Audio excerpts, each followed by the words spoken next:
Show that if one object has a totally elastic collision with an equal mass object that starts at rest, the final velocities are at right angles. So I'm thinking about, maybe this is like a billiard ball hitting another billiard ball, right? Because those are usually pretty either equal mass or maybe close to equal mass.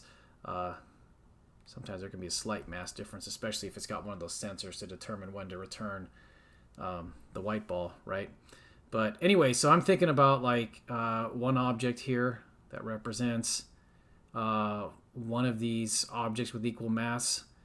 This is kind of in an abstract space here, perhaps. Could be billiard balls. I mean, billiard balls are a little more complicated than just point objects doing something. But anyway, we're thinking about them having a totally elastic collision.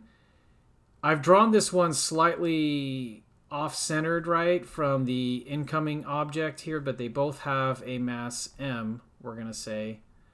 But the reason I drew it off-center is because we're going to show that the final velocities are at right angles. So we're no longer in one dimension, that means.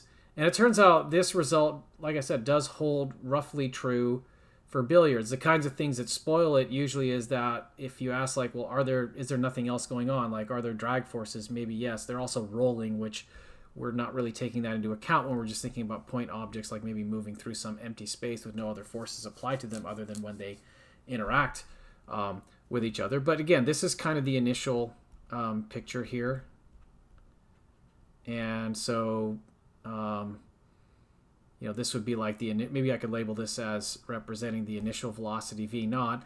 Then they hit each other, and what happens is the one object goes off at some angle, and then the other object that hit it is going off at some other angle, right? But if these two arrows represent maybe those two final velocities, and I'm not always 100% sure which one to label with what. I mean, maybe if this one is v2 and this one is v1 for that sense, maybe this could have been v1 naught. I don't know. But if the claim holds, these two final velocities are at right angles to each other. In other words, if I took those two velocity vectors and if I redrew them kind of at the same place, right? If that's v1, this is v2. I obviously didn't copy them exactly perfect there, but my claim is that those two should be at right angles to each other. So how do you see that? I'm going to treat maybe the rest of this example as sort of a formal example. So I'm going to bring up the answer, even though it doesn't call it a formal example, but it talks about how to get through this. It says the conservation momentum says that statement there, which is basically the vector form of conservation of momentum. And maybe I should adjust the notation I already started with here, because it's clearly labeling the initial velocity here as v1 naught. So let me erase what I have there and replace that with a v1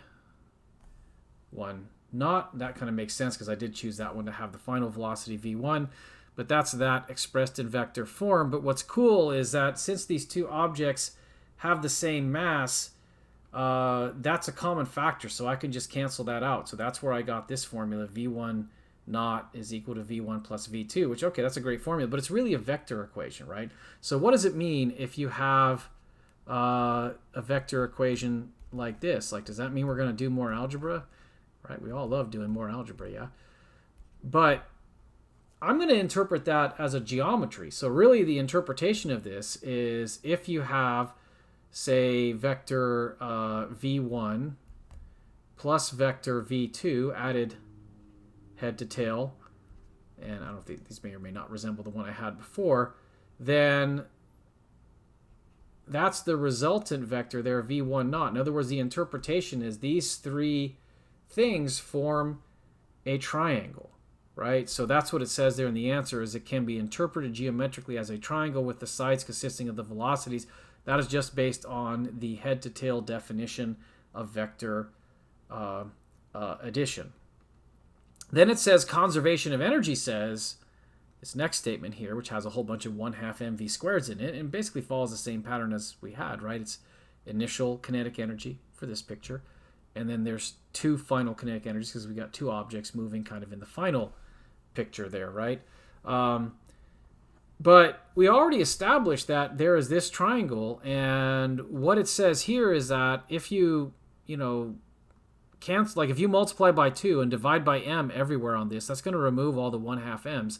So the conclusion that it draws there is that v1 naught squared is equal to v1 squared plus v2 squared. Now in the answer there, I left vector symbols over those, but it turns out if you square a vector, it's really just the same as squaring its magnitude. So I can interpret this even without the vector symbols, and it's okay. But lo and behold, this is really like the Pythagorean theorem. So if this correctly describes this triangle here, doesn't that mean that v1 and v2 represent two legs of that triangle, and v1 naught is the hypotenuse?